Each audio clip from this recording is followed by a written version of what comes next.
Boards, I guess. Hello, everyone. Welcome to Combat Corner once again. And Shark, last time we talked a bit about emotions when we saw Eli Taufuivalu, and so I've got a fight here in this show that has got heaps of emotion in it. So I think we'll just look at it and then we'll take it from there. It's only short.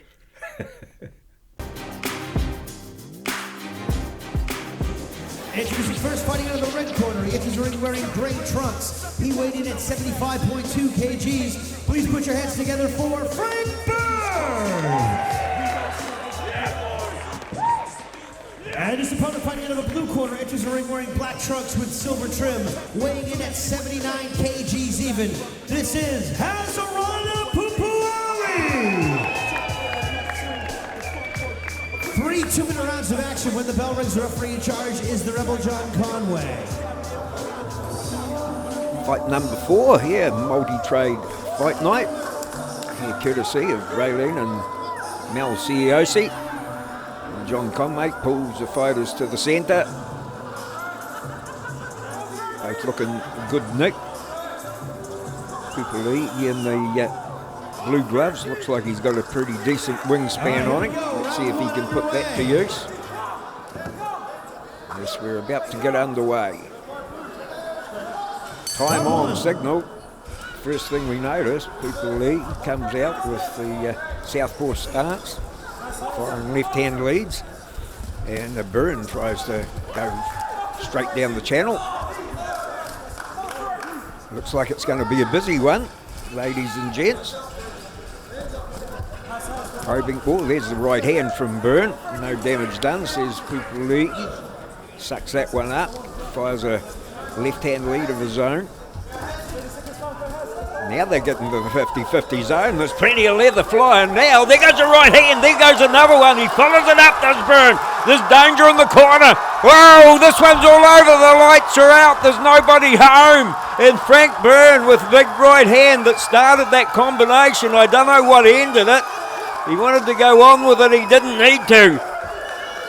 The damage is done. It's all over, and hopefully, Pupuali, he's okay. He went down real heavy. Bit of order restored now, but it wasn't like that moments ago. We'll have to have another look at it. There's plenty going on. Here we go. He landed a right hand. It didn't slow Byrne down. There goes his right, left, right combination. He follows it up. Bang, bang. This is where John Conway said there's enough. Byrne wasn't satisfied with that. He wanted to go on with it and had to be physically pushed out of the way. I think we're going to hear more about that. Shark, I stopped it here because I just wanted to show people how good our officials are. And highlighted here is Dave Renata. He's a doctor of the night, and from the time the fighter hit the ground until he was assisting, 3.9 seconds. Oh, that's brilliant. He got in there so quick and gave the assistance. You can see that he knows what he's doing.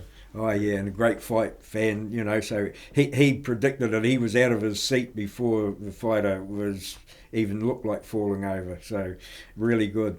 I also spoke to John the Rebel Conway, and who was reffing. He wasn't so annoyed about Frank not following his instructions. The thing that annoyed him the most was that he said that he would have been able to have grabbed Hazarana and lowered him to the ground, you know, but he couldn't because Frank was still swinging. So I wanted to get Frank's take on the whole thing as well. He was fighting a few weeks later, so I spoke to him then, and he said he just got tunnel vision. He just thought he hit the guy till he was on the ground, and he never heard Rebel. He was very apologetic. He said he didn't invite his mates to his next fight, but you know, it just shows you how things can get out of hand quickly.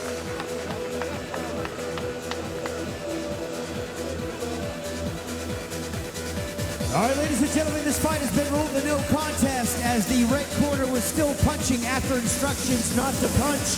Therefore, this has been ruled a no contest. another good thing, it was Hayden Bentley, who was refereeing on the night. He jumped in quickly to clear the ring, and Dan Hennessy,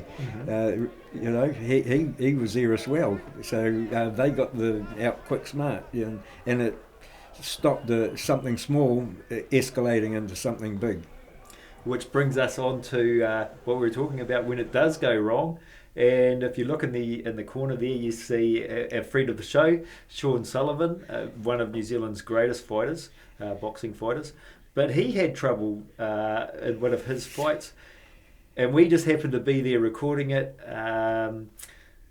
What an interesting night. Yeah, well, yeah, a lot of our viewers will be too young to remember. It was back in the late 90s, and Sean was fighting a guy called Albert Marchong for a title.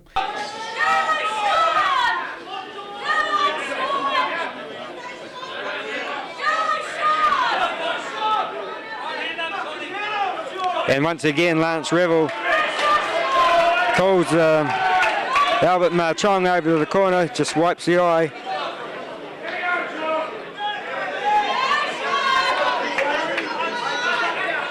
And the corner of Albert Marchong is thrown in the towel.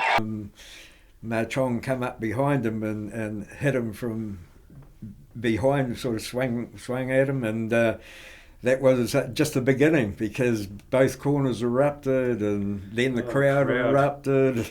Boy, I mean, before we knew it, we had the police asking us for the footage. Almost got summoned to court, but I said, hey, everything I've seen, you can see with the camera, so I managed to get out of that, and then it's of course in their hands. Consequences, prison 9-month prison sentences, also a lifetime ban. Yeah, lifetime for ban. Albert Marchong. Yeah, and it's a shame that here we are all these years later, and your name gets brought up against something like that when he was a good fighter. There was no need, and but the thing is, he jumped out of the ring and started attacking people in the crowd. That's a no-no too. So that might be actually a good way to end the show, Shark. Oh, so here it is, a little bit of action from the late 90s where things really did go wrong. Until we see you again next time, keep kicking.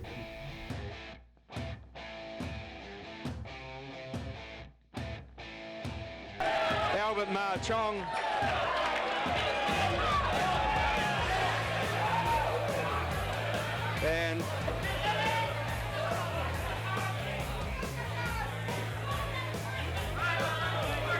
And this is just what boxing doesn't need.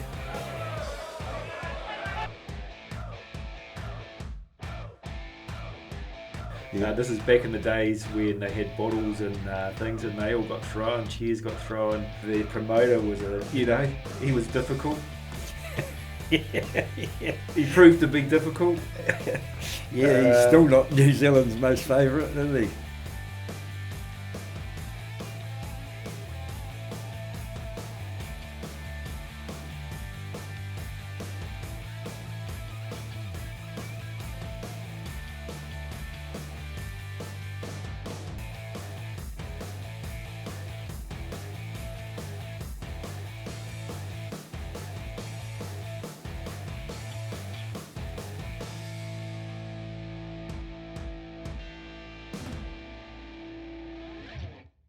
There was glasses thrown, there was chairs, there was tables being used as weapons,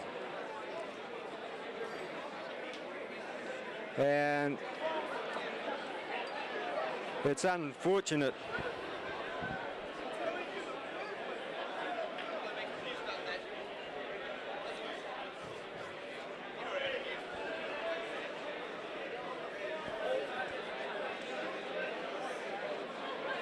Because this is going to put a damper on the Marcelina Masawi fight up against Bradley Mayo, and wouldn't be surprised if a policeman or two doesn't want to have a look at this tape.